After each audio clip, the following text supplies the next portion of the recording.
नमस्कार दोस्तों। भगवान बुद्ध ने ओशो के शरीर में प्रवेश किया 1988 में 4 दिनों के लिए।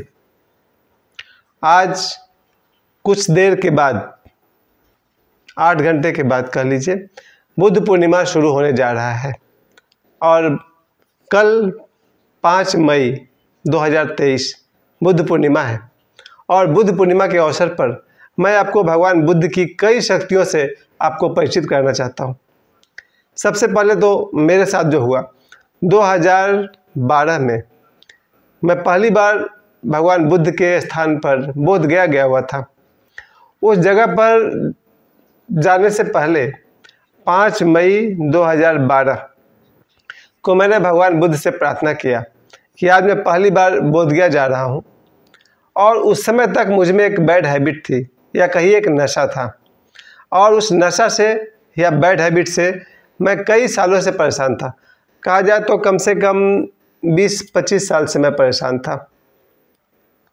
20-25 साल की बुरी आदत या एक नशा से मैं बहुत बुरी तरह सताया गया था, परेशान था मैं। तो मैंने भगवान बुद्ध से प्रार्थना की कि कल मैं जा रहा हूँ बुद्ध पूर्णिमा मनाने के लिए बोधगया बिहार, कृपया मेरे इस प्रॉब्लम को दूर कर दीजिए। और 5 मई 2012 से लेकर के अभी तक मैं उस बैड हैबिट से मुक्त हूँ और उस नशा से मैं दूर हूँ। भगवान बुद्ध को बहुत बहुत धन्यवाद। तो मैं कहना चाहता हूँ कि मेरे जीवन की जो सबसे बड़ी समस्या थी उसे भगवान बुद्ध ने सॉल्व कर दिया। दूसरी बात जो आज मैं कहना चाहता हूँ उसमें आप भगवान बुद्ध की शक्ति से परिचित हो जाएंगे। भगवान बुद्ध ने वचन दिया था 2500 वर्ष पहले, अपना शरीर छोड़ने से पहले, कि हर साल एक विशेष पहाड़ पर बुद्ध पूर्णिमा के दिन 5 भिक्षुओं के सामने मैं प्रकट होऊंगा। और आज भी ऐसा कोई पहाड़ है जहाँ पर भगवान बुद्ध पूर्णिमा की रात को उनकी आवाज़ प्रकट होती है और 500 बौद्ध भिक्षु उनके प्रवचन को सुन सकते हैं। जब कोई सिद्ध कोई वचन देते हैं तो वो उस वचन को पूरा करते हैं।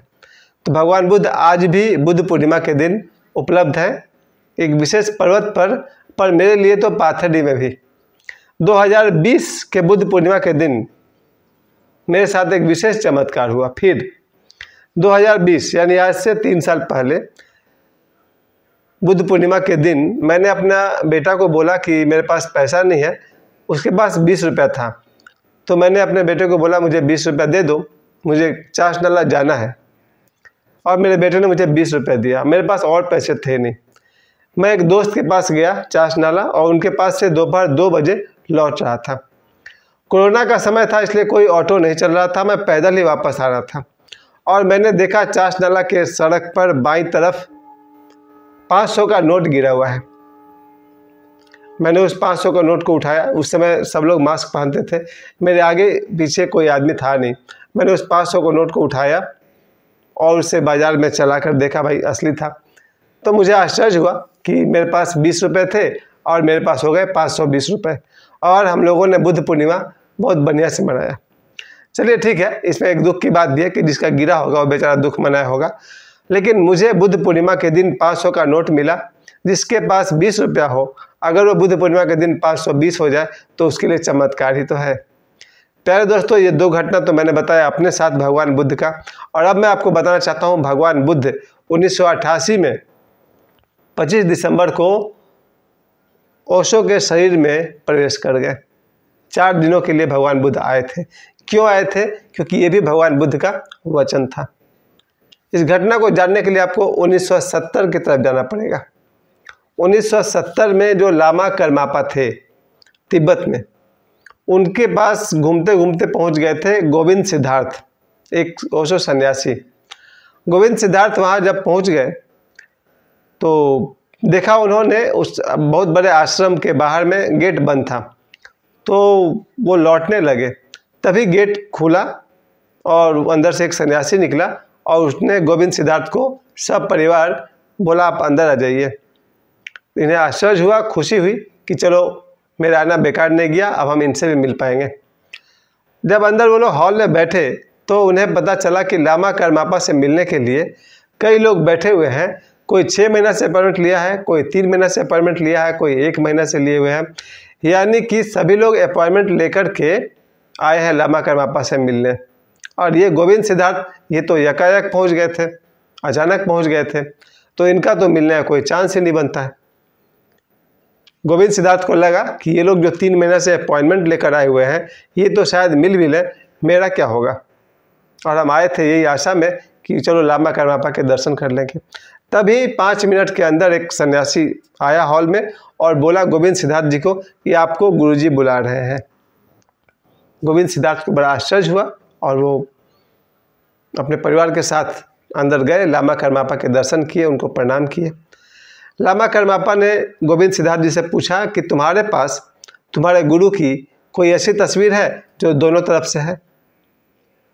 गोविंद सिद्धार्थ जी बोले ऐसा कुछ तो तस्वीर मेरे पास नहीं है। उन्होंने याद किया मेरे पास में भी तस्वीर नहीं है अपने गुरु की जो दोनों तरफ गुरु की तस्वीर हो।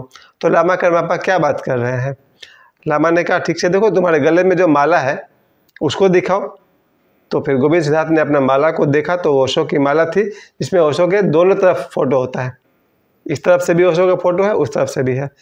लामा करमापा ने कहा मैं इन्हीं की बात कर रहा हूँ। और उन्होंने ओशो के लॉकेट को लामा करमापा ने प्रणाम किया और गोविंद सिद्धार्थ से कहा कि तुम नहीं जानते हो तुम्हारे गुरु क्या हैं। लामा करमापा ने 1970 में गोविंद सिद्धार्थ जी को बताया कि तुम्हारे गुरु जो आचार्य रजनीश या भगवान रजनीश के नाम से जाने जाते हैं, ये 700 वर्ष पहले तिब्बत में बहुत बड़े साधक भी थे, सिद्ध भी थे, लेकिन संबोधि नहीं हुआ था। और उनके बड़ी सी मूर्ति है जहाँ पूजा होती है तिब्बत में। उनके पिछला शरीर भी संभाल कर रखा हुआ है, कोई भी देख सकता है। और अब वो आचार्य रजनीश के रूप में भारत में रहते हैं। और 2500 वर्ष पूर्व भगवान बुद्ध ने वचन दिया था कि आज से 2500 वर्ष के बाद मैं फिर से आऊँगा और मैत्रेय के नाम से आऊँगा, मेरा नाम मैत्रेय होगा। इस 2500 वर्ष से लोग इंतजार कर रहे थे कि भगवान बुद्ध ने वचन दिया है कि मैं फिर से आऊँगा, मैत्रेय के रूप में आऊँगा।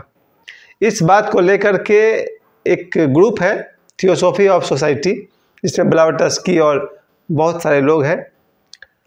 इन लोगों ने कोशिश किया कि ऐसा सिचुएशन बनाया जाए, ऐसा व्यक्ति तैयार किया जाए जिससे बुद्ध की आत्मा प्रवेश कर सके। उसमें डॉक्टर एनी बेसेंट भी थी, डॉक्टर एनी बेसेंट थी, ब्लावटस्की थी और भी कुछ लोग थे।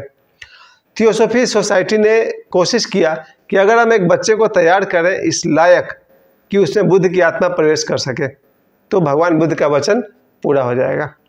प्यारे दोस्तों, इस कहानी को आगे बढ़ाने से पहले मैं आप सबको कहना चाहता हूं कि कल बुद्ध पूर्णिमा है और बुद्ध पूर्णिमा के अवसर पर मैं आप सभी को बताना चाहता हूं कि हमारे देश में, हमारी धरती पर भगवान बुद्ध जैसे आदमी भी हुए हैं। साथ ही मैं धन्यवाद करना चाहता हूं अपने 1700 सब्सक्राइबर्स को। आज मेरे 1700 सब्सक्राइबर हो गए हैं, बस 1-2 में होने वाले हैं।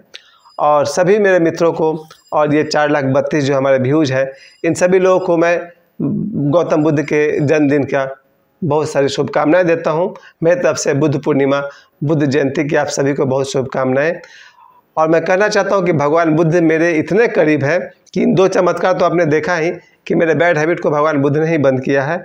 और 3 साल पहले जो मुझे 500 का नोट दिया था, ये तो मेरे निजी संबंध की बात है। अब यहाँ ऐसा होता है कि 1970 में लामा करमापा ने बताया कि भगवान बुद्ध ने वचन दिया है कि मैं 2500 वर्ष के बाद फिर आऊँगा। तो थियोसॉफी सोसाइटी ने कोशिश किया, सबसे पहले उन्होंने तैयार किया नित्यानंद जी को।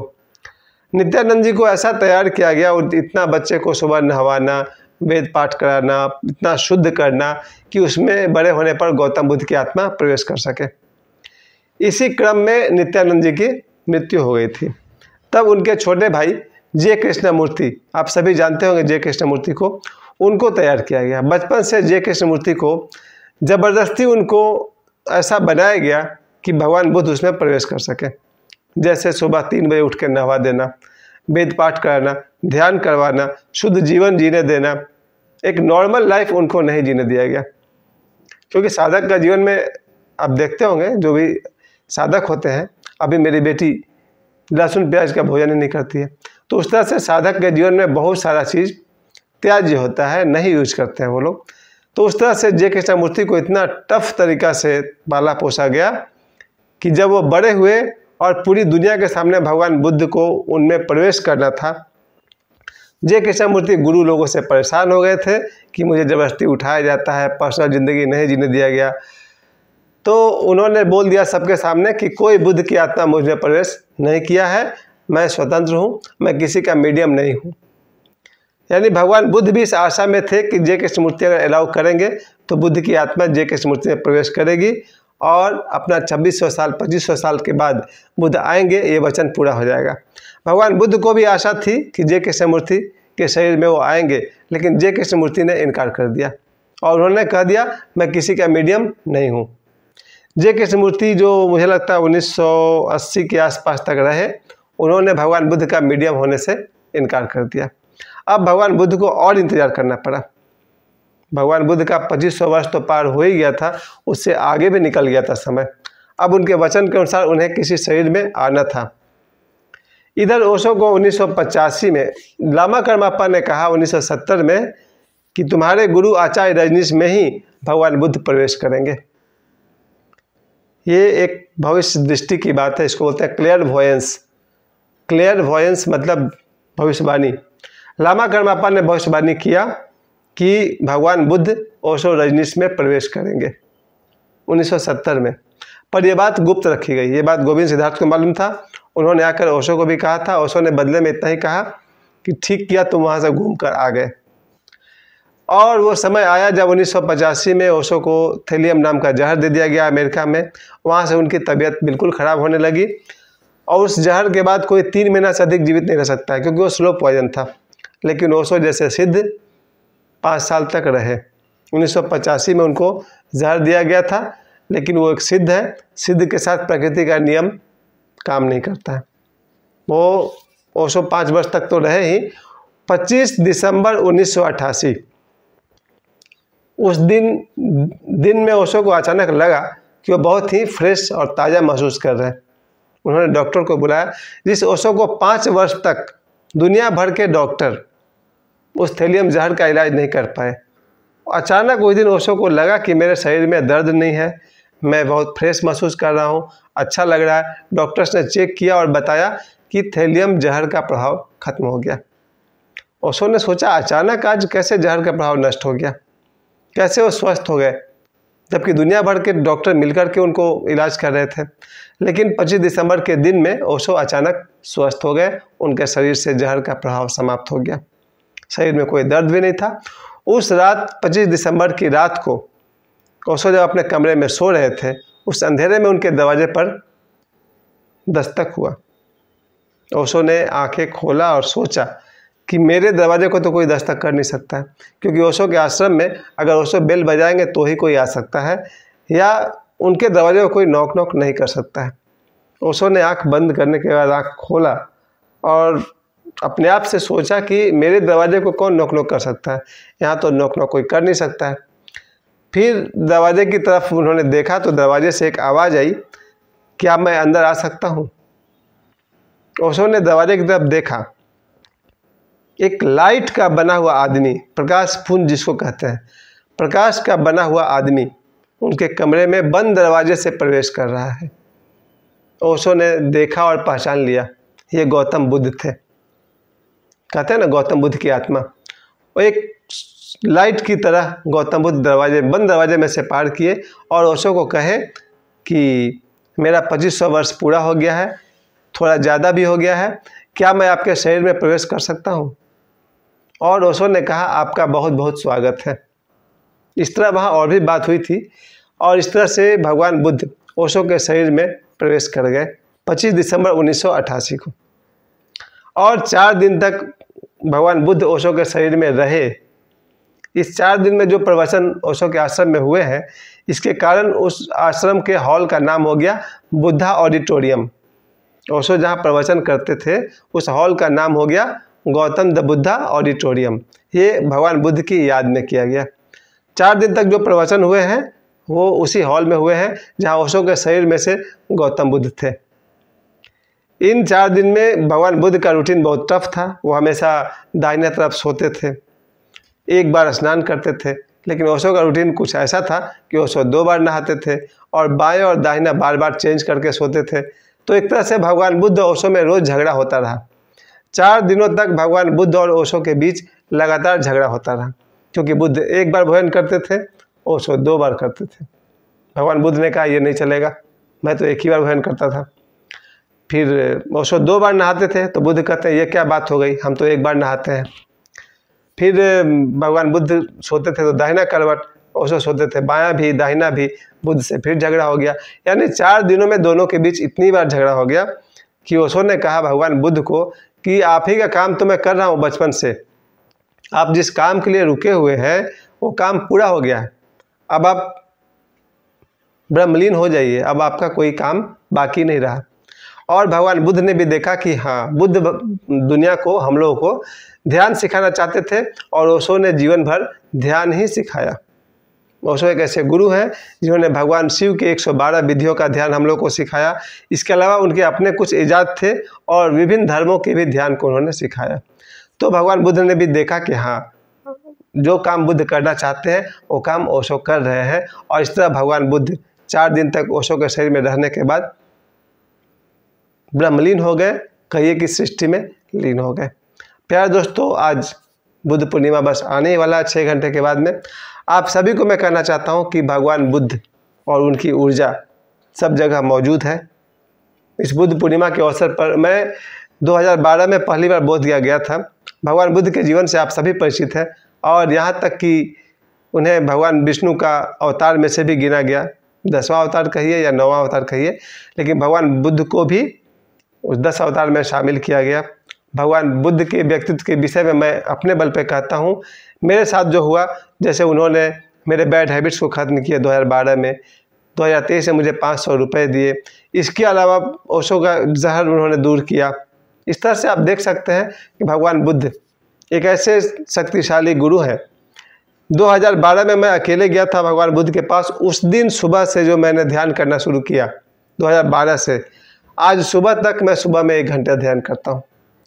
ये आज लगभग 11 साल तो नहीं हुआ अभी, हाँ 11 साल हो गए। इन 11 साल तक से मैं लगातार ध्यान कर रहा हूँ। सुबह में, सुबह उठकर स्नान करना, ध्यान करना, ये मैंने भगवान बुद्ध के पास जाकर शुरू किया था। 2013 में मैं अपने बेटा को लेकर के बोधगया गया, तब वो 9 साल का था या 8 साल का था। तो मैं अपने बेटा को लेकर बोधगया गया, वो भी वहाँ पर बैठ करके वो पीपल के जो पत्ते हैं बोधि वृक्ष का, वो बहुत सारा पत्ता उसने जमा किया था, जो अभी भी मेरे बॉक्स में रखा हुआ है। फिर अगले साल 2014 में मैं अपनी बेटी को लेकर के गया, तब मेरी बेटी उस समय 5 साल की थी। 5 साल की बेटी को लेकर के मैं बोधगया गया था, वो भी बोधगया घूम करके आई। इस तरह से मेरा भगवान बुद्ध के साथ जो लगाव है, मैं अपने बेटा को लेकर गया, बेटी को लेकर गया, अपनी धर्मपत्नी को लेकर नहीं जा पाया था। और इस बुद्ध पूर्णिमा के अवसर पर मैं आप सभी को संदेश देना चाहता हूँ, जीवन में ध्यान है तो सब है। एक बार फिर मैं कहना चाहता हूँ, भगवान बुद्ध ने इस धरती को ध्यान सिखाया। इस मामले में आप थोड़ा सा तुलनात्मक रूप से देखेंगे तो भगवान राम से हम लोगों ने जीवन में नीति सीखा और धर्म सीखा। भगवान कृष्ण ने हम लोग को नीति भी सिखाया, धर्म भी सिखाया, राजनीति भी सिखाया, योग भी सिखाया, बहुत कुछ सिखाया। और उसके बाद गौतम बुद्ध है जिन्होंने इस धरती को ध्यान सिखाया। क्यों ध्यान सिखाया था, वो लाइन आपको याद होगा, क्योंकि भगवान बुद्ध ने जो 4 आर्य सत्य कहे थे वो आपको भी याद होगा कि जीवन में दुख है, जीवन में दुख है। आप सभी जानते हैं हम सबके जीवन में दुख है। तो पहला आर्य सत्य है कि जीवन में दुख है, और दूसरा वो कहते हैं दुख का कारण है। जितने भी हमारे जीवन में दुख है उसका कोई ना कोई कारण है, अकारण कोई दुख हमारे जीवन में नहीं आता है। और तीसरा कहते हैं दुख से मुक्ति का उपाय है। भगवान बुद्ध कहते हैं दुख है, दुख का कारण है, और दुख से मुक्ति का उपाय है। और भगवान बुद्ध चौथी बात कहते हैं दुख के पार की अवस्था भी है, दुख के पार जाया जा सकता है। ये 4 आर्य सत्य भगवान बुद्ध ने कहे, और ये दुख के पार होने की अवस्था को ही वो ध्यान समाधि कहते हैं। प्यारे दोस्तों, जिसके जीवन में ध्यान आ गया, मेडिटेशन आ गया, तो समझिए कि उसके जीवन से दुख विदा हो जाता है। हम सब, गौतम बुद्ध जिसके लिए 80 वर्ष तक प्रयास करते रहे, और यही था कि हम सब ध्यान सीखें जीवन में और मन के पार जाए। ओशो जिसके लिए जीवन भर काम करते रहे कि हम सब ध्यान सीखें, जीवन के पार जाए। और अब मैं बुद्ध पूर्णिमा के अवसर पर भगवान बुद्ध का अंतिम वचन याद दिलाता हूँ, जहाँ भगवान बुद्ध 2500 वर्ष पहले शरीर छोड़ रहे थे, तो उनके एक शिष्य ने पूछा था कि हम आपसे कैसे मिल सकते हैं, आपके शरीर छोड़ने के बाद भगवान बुद्ध से कैसे मिल सकते हैं। और भगवान बुद्ध ने कहा, जब भी कोई व्यक्ति धरती पर कहीं भी और लाखों वर्ष बाद भी, फिर से सुनिएगा, भगवान बुद्ध ने वचन दिया है कि आज से लाखों वर्ष बाद भी जब भी कोई व्यक्ति गहरे ध्यान की गहराई को पा लेगा, वहीं वो मुझसे मिल सकेगा। अर्थात हम सब ध्यान की गहराइयों में भगवान बुद्ध से आज भी संपर्क कर सकते हैं। आप सभी को बुद्ध पूर्णिमा की शुभकामनाएं। आप सबके जीवन में ध्यान हो। धन्यवाद।